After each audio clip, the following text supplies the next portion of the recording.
Introducing Pin Horse. Player 1 has 1 minute to define shots. Sound and flash lamps indicate when a shot has been made.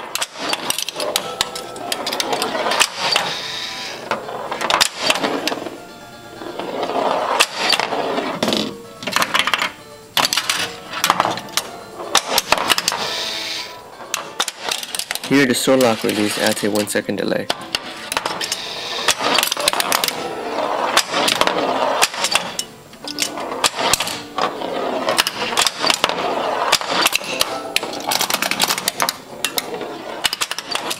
Now we see the palantir open up the Balrog for the center ramp shot.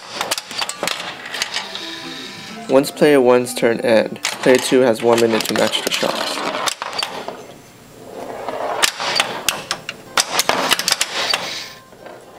The solid arrow on the playfield instructs player 2 which shot to make.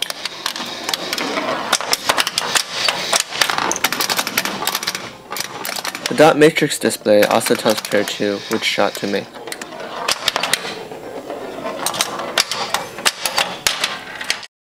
Now we will briefly cover how Pin Horse was built.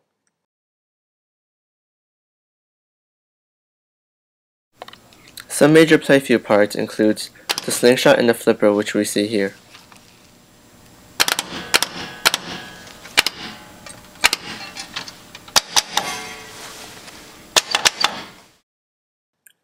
The pop bumper acts as an obstacle on the playfield.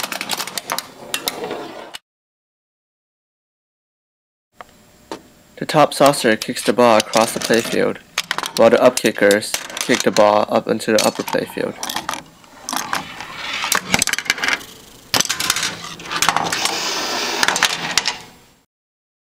The Balrog guards the center ramp, opening only when the palantir is hit. We will now go over the hardware interface of Pin Horse. The pinball machine is controlled by two main boards, the CPU sound board and the I/O power driver board. The CPU sound board processes the input signals and generates the control signals for the speakers, the display controller board, and the I/O power driver board. It includes the CPU game ROM and the sound voice ROM.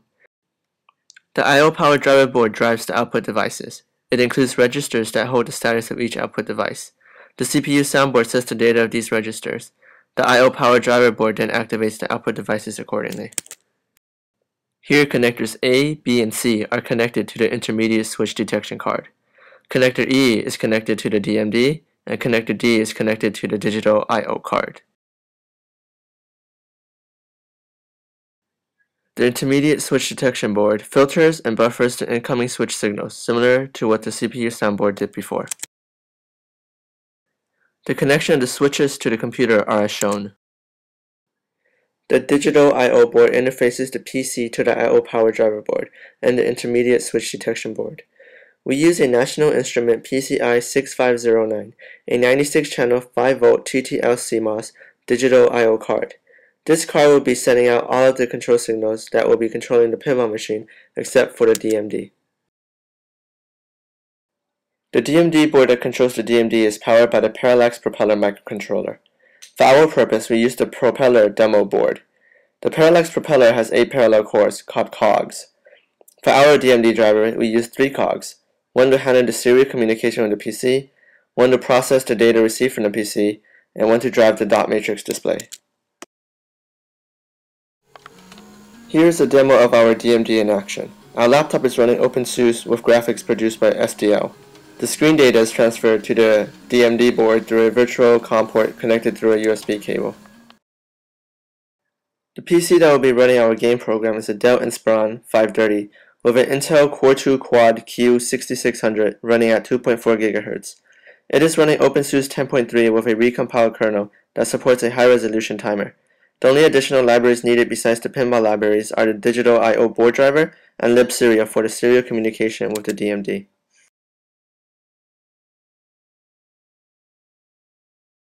The software interface consists of two interfaces, the digital I/O board interface and the display controller interface. The display controller interface interfaces the pinball game to the DMD board. It repeatedly grabs the contents of the screen and transfers it to the DMD board. This allows the pinball game to create graphics on the fly through SDL. The display controller interface can display approximately 15 frames per second on a DMD, which is sufficient for full motion animation. The digital I/O board interfaces the pinball game to the digital I/O board. It consists of two layers. The hardware interface layer communicates with the digital I/O board via the digital I/O board driver to read the switches and drive the lights and solenoids.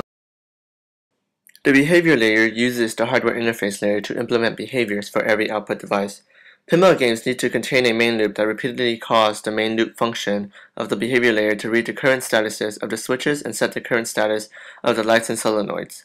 The main loop function detects both level and edges of switches by monitoring the history of the switch statuses. It activates the lights and solenoids according to the behaviors. Here are some things that we can do with the interface. Here we modified the sword lock release behavior. The sword lock release will only activate when two balls are detected. The flash lamps are also tied to the sword lock release.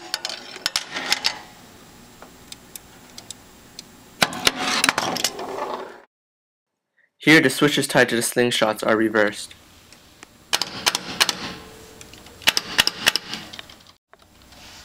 Similarly, the switches tied to each bumper are also modified.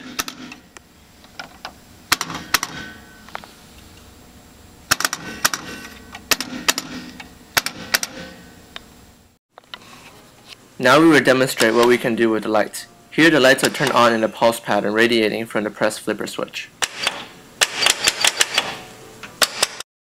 Now we will cover the light features of the game. Both player 1 and player 2 have light timers. The lights will spin faster and faster as the timer runs lower.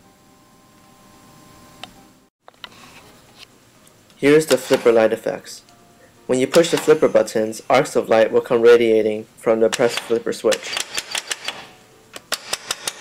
These pulses of lights can have various width depending on how many times you press the flipper buttons.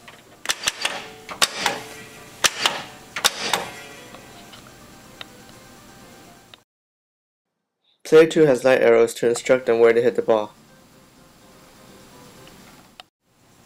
When player 2 matches all player 1's shots, they go into bonus mode. Next we will discuss the role of the dot matrix display in the game.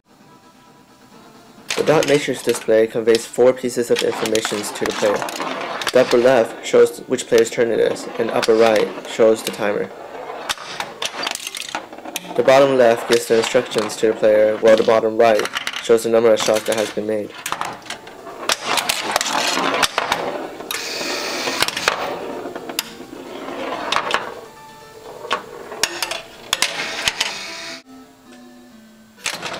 For player 2, the bottom left tells them which shot to make, and the bottom right tells them how many more shots they have to make.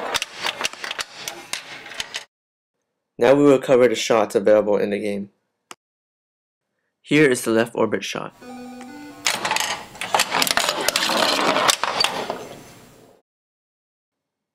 The middle orbit shot.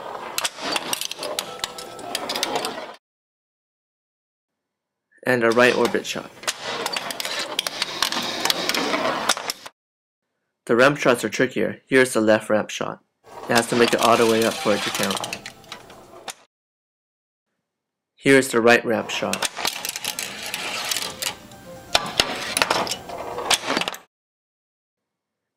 Here is the tower shot. It is hard to get to, but sometimes when you hit the palantir, the loop diverter should open up, making it easy to get to.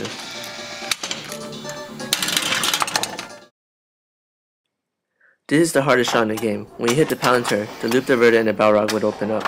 The loop diverter makes it easy to get to the tower shot, while the Balrog opens it up for the center ramp shot.